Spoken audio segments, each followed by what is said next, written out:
Good evening. Happy Sharad Purnima to all of you, or rather, I should say, blessed Sharad Purnima. This evening is the celebration of the full moon that will happen in tropical and sidereal. We had a flipper there.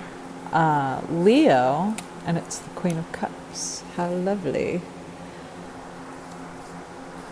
And behind it, the Five of Wands, and the King of Cups. Okay, sorry, had to point that out. There's an argument between Venus and Mars, if ever I've seen it. However, Sharad Purnima, it's the festival where we celebrate Lakshmi and her cooling presence on our feverish emotions, both tropical and sidereal Aries. Aries being the god of war, they're housing this full moon.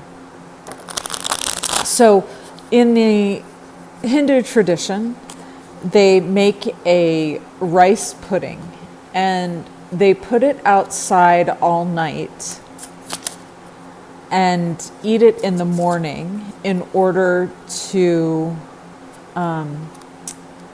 imbibe more of the goddess's cooling influence, cooling on the emotions, right?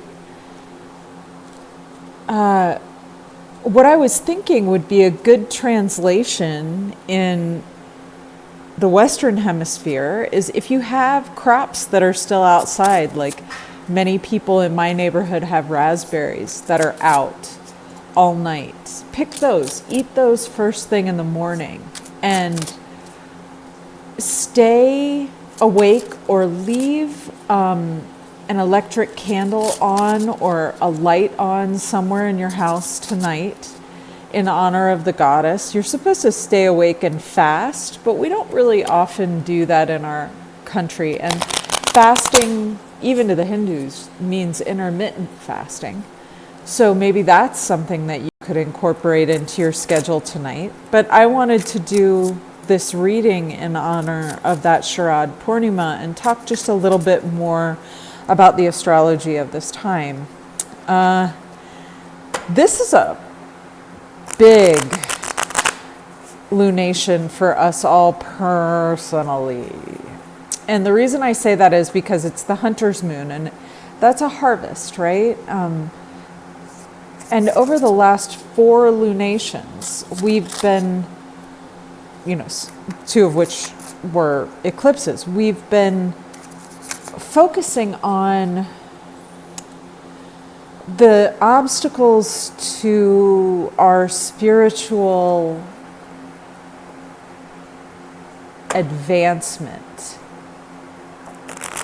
Not to make it a hierarchy, because it's not ascension or anything like that. It's just about how we can move forward in our spiritual understanding, because that's all anything is about, right? Is consciousness.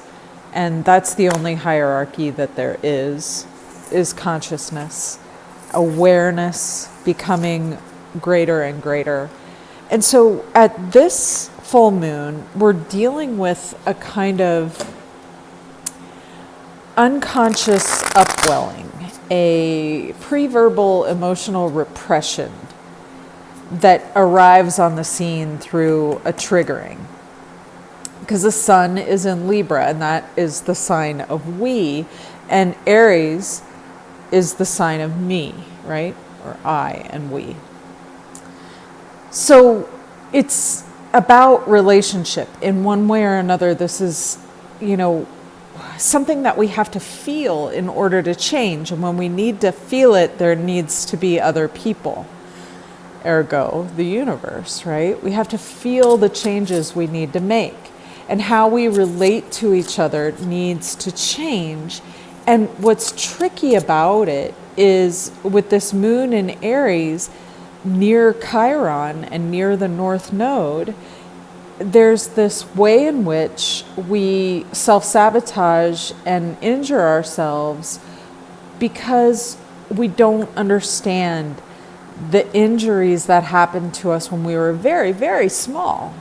Early childhood unconscious feelings that tend to drive the bus without our consent in our present day.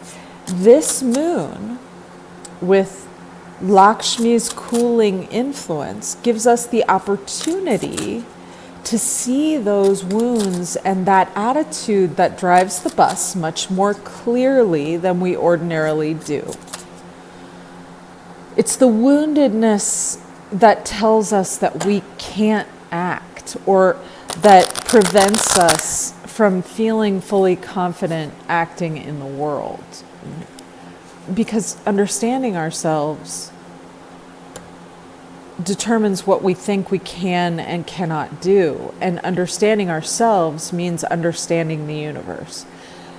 That's why I do any of the things that I'm doing, is because it's incumbent upon each one of us to understand ourselves, and through understanding ourselves, understand the universe.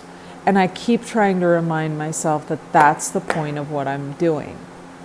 And so I try to remind you too, so that we can all be doing it together and increase our conscious awareness in that way.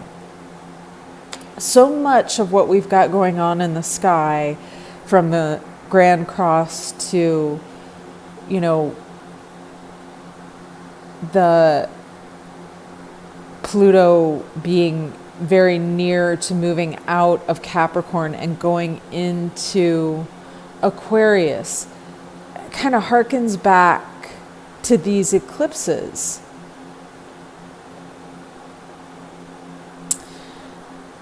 Where it's not only, we have to be aware of the fact that it's not only us who's coming, us individually, that's coming into confrontation with the unconscious feelings that are driving the bus without our consent, but everyone else is too. And we can see this very clearly on the world stage, because that's what eclipses illuminate so clearly, is that we've got a lot of unconscious actors going on and on and on with their bad selves. As we move toward Pluto in Aquarius, once it comes out of this Capricorn phase, which we're wrapping up right now with this understanding of these childhood unconscious drives, is that all of those things have affected our relationships with others. And there's a deep healing that needs to go on there. And that's the influence of Chiron and the influence of the North Node, because all of this is going to play into the future very, very much. I don't know how else to say that one. I mean, it's going to play into the future on a grand scale. And Mars is about to be completely opposite this Pluto, which is bringing things up from the underworld for our inspection and review. And we're going to be dealing with this well into 2025 and into 2026. Mars will return to where it is now in January. And then this unconscious triggering will make us look at, well, who has the authority over me, and how do I control my actions when I'm triggered? Allegiances, nationality, patriotism is all kind of wound up into this. And then we've got Saturn and Neptune in Pisces, with the constant pressure of that confusion coming from, psyops and propaganda, and triggering on a large scale is what we're calling forth with this full moon to be illuminated and to be clarified. And we want the feminine influence of a cooling, kind goddess to help us pull the excess heat from this, because it's the heat of the triggering that keeps us from seeing it clearly. Okay, I think I've said everything I want to say with the astrology in this. Again, I just want to reiterate, it's a great night to meditate, look inward, talk to the deity of your choice, or talk to whatever brings you closer to the numinous and to the mystical world. It will help you to gain some detachment from whatever the trigger is right now. May that be possible for every single one of us, especially the people in charge, because that Pluto-Mars opposition could get explosive. I mean, things are already explosive, so we don't need more of that, at any rate.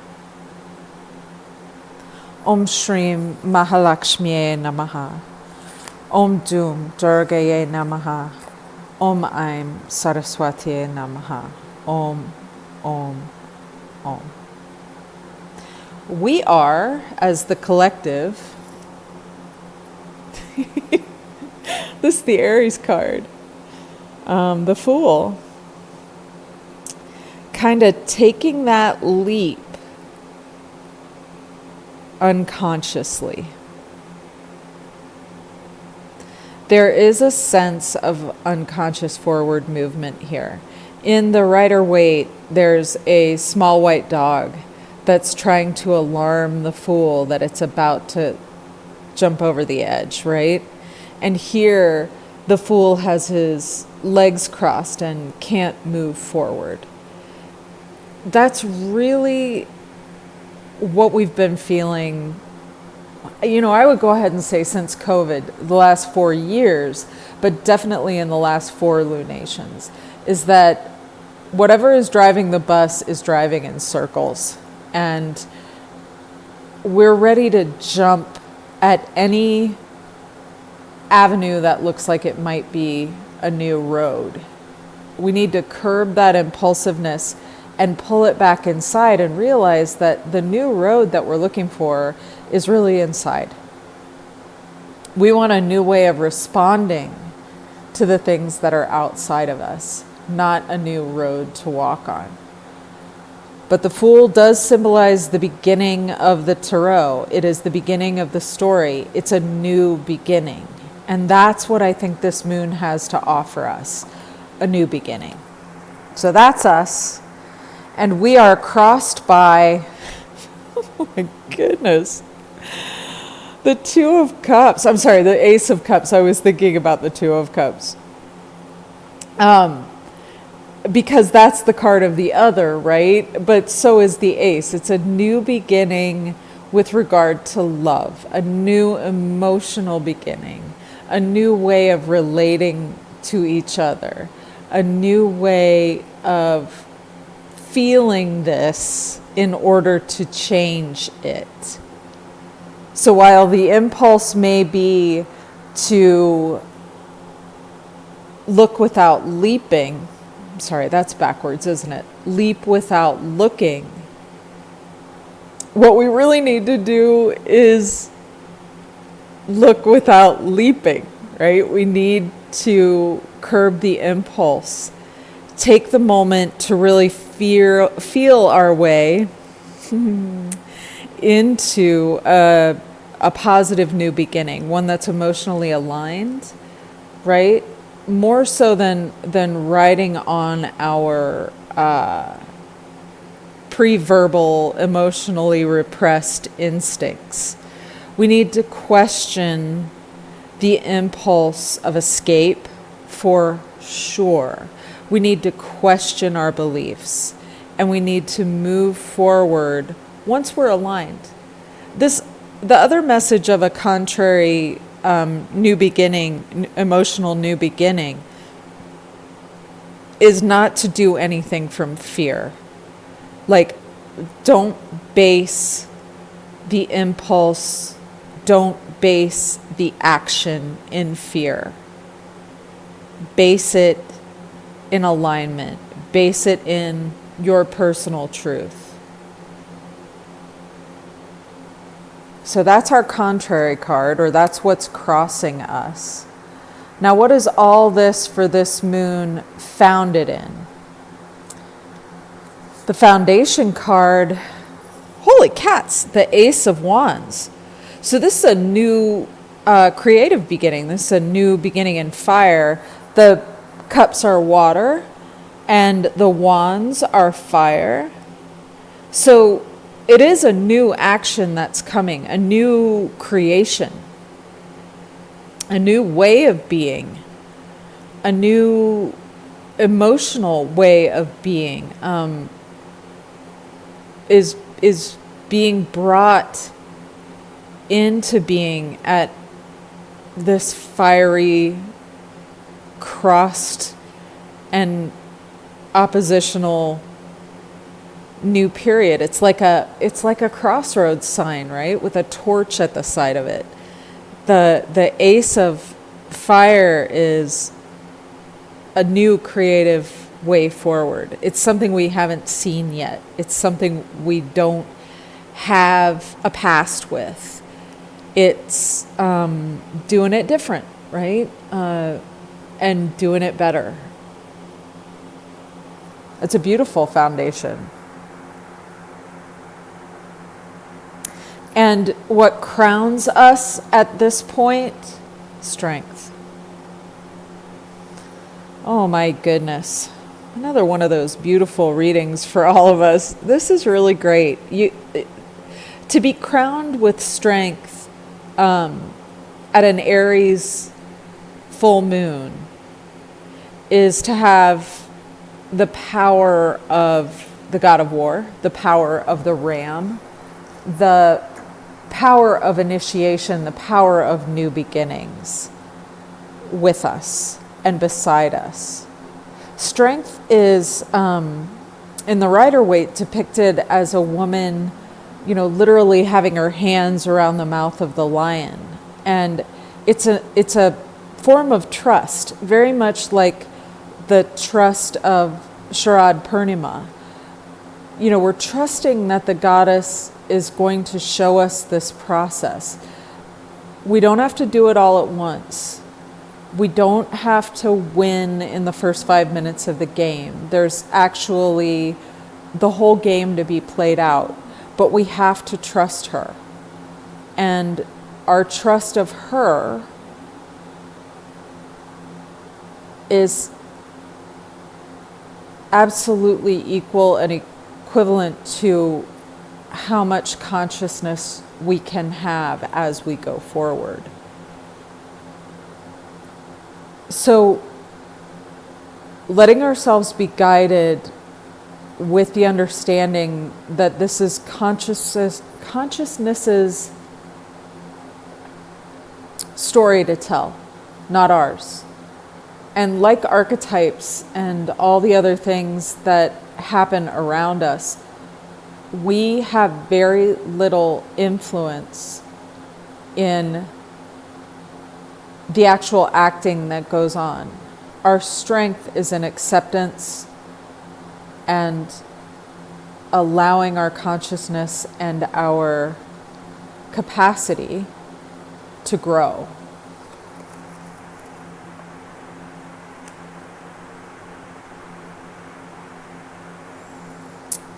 We're moving away from, the collaboration that this was in the last reading, the most recent reading.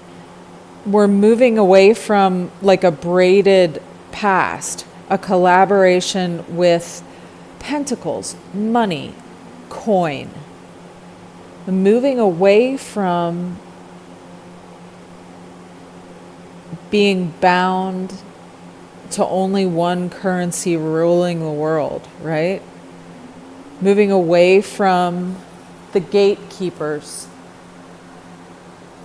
who own everything and leave most of us with nothing.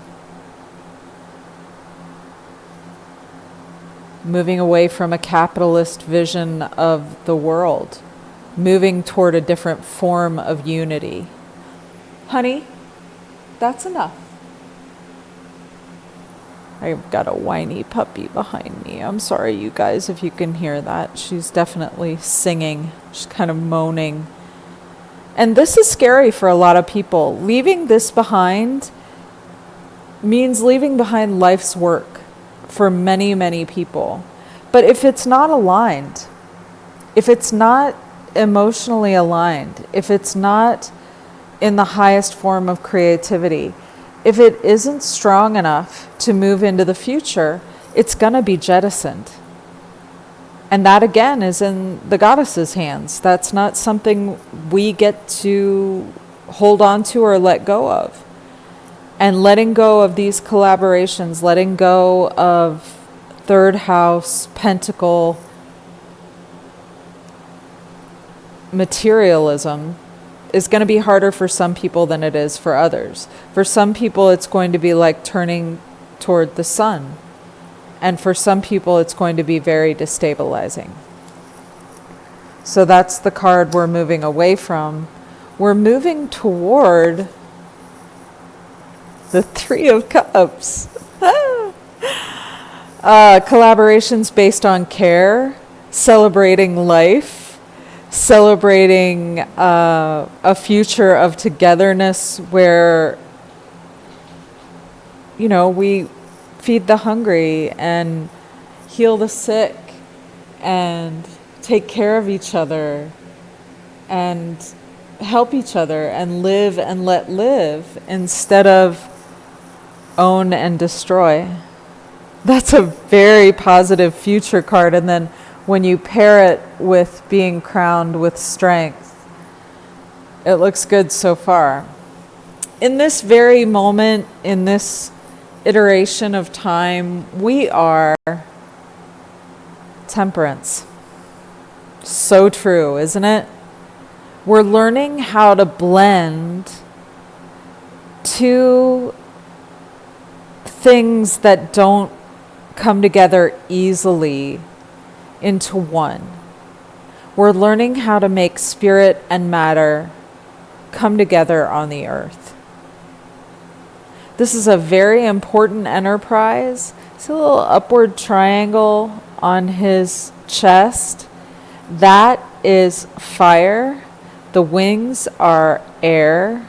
The cups are water. We have all the tools to make this creative new beginning happen. But if you've ever baked anything that needed something folded into it so it didn't separate, you know that you have to be very attentive to the process. And I think that process of understanding our own pre-verbal emotional repression that's arriving in this moment, we have the ability to understand it through these 16 kalas of Krishna and through the help of the Great Mother Goddess. It's a perfect moment of bringing two things together. And that's what we are in this moment. That's where we are. All around us, 10 of Pentacles. Nice. There's a, is it 10? No, I'm sorry. This is 7 of Pentacles. This is the Harvest card. And this is a Hunter Moon. And this is a Harvest Festival. So all around us, we can celebrate and, you know, potentially pluck, finish off, dissolve the pentacles of the past, the coins of the past. What used to be money is coming to the harvest. And we shall see whether or not it was worth it, right? Only we can make it worth it. And we are temperance itself, pouring the two things into each other. Now we hope and fear the Knight of Pentacles. This is all nights are action. And this is the slowest moving and most thorough of all the nights. He's not particularly glamorous. He's kind of a hick, but he's slow and steady wins the race, right? Again, this message of don't be impulsive, don't be too fiery. We have to combine the water with the fire. We have to allow in enough air to make the mixture tenable. He's a tenable mixture, right? He's going to get the job done, but he's going to do it in the right time with the right timing. So patience is being stretched, but at the same time, we have to be patient in order to make the mixture, make the creative output be the right thing. And the outcome card, 1 of 3 in this spread. Mastery. So the anvil and the hammer. There's a sense in which, this individuation process and coming to release the emotional repression that we have to feel in order to change is hard work. There's a sense in which it is fraught. It's difficult. And I would say the last 4 years, and especially the last 4 lunations, have been. This is not an easy time on planet 3. We're putting the monkeys through the paces. We're trying very hard to get them to evolve in a positive way, bring spirit and matter together in a positive way. But it requires heating the forge, beating the metal. It requires skill. And that is our outcome. We know that we have the capacity to be skilled with this, to be skilled with our lives, to be beautifully informed with consciousness, to be a beautiful addition to this gem of a planet, to make this improbable space and time more than it's ever been before. But we can also destroy the whole thing because we've got the hammer and we've got the anvil to do either one. What will we do with it when we're confronted with our own self-sabotage, with our own possibility of healing by understanding the unconscious aspects of ourselves? Will we continue to do the same things that we've done in the past? Scapegoat, blame, war, deprive others, steal. We have access this night and going forward with the best and highest qualities of humanity. Will we turn that into craft or destroy it? It's the perennial question, and here it is again at a very particular point in time. You guys, I'm sorry, but this puppy has lost patience with our reading. So if you hear noise, that's what it is. The bottom of the deck is the Page of Pentacles. This is truly a new beginning, and the pages go from childhood to adolescence. We have to mature, and we have to mature as a collective. We will come together better than ever, or we will drop the ball. And for millions of years, humanity has not dropped the ball. I don't think that we will either, but it's always possible. So be open to the messages that come to you about how you behave unconsciously at this full moon. Also, put something that you want to eat in the morning out in the moonlight overnight. It's a great time to charge crystals or magical objects if you do, and also a wonderful time for meditation and looking inward. I do know that I said I would return to the animal card spread. The details of my work week didn't allow for that today.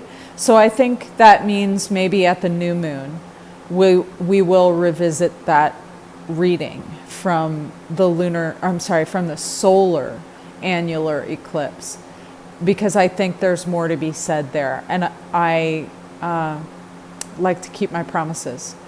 I hope this reading was helpful to you in some way, and I thank you so very much for your attention.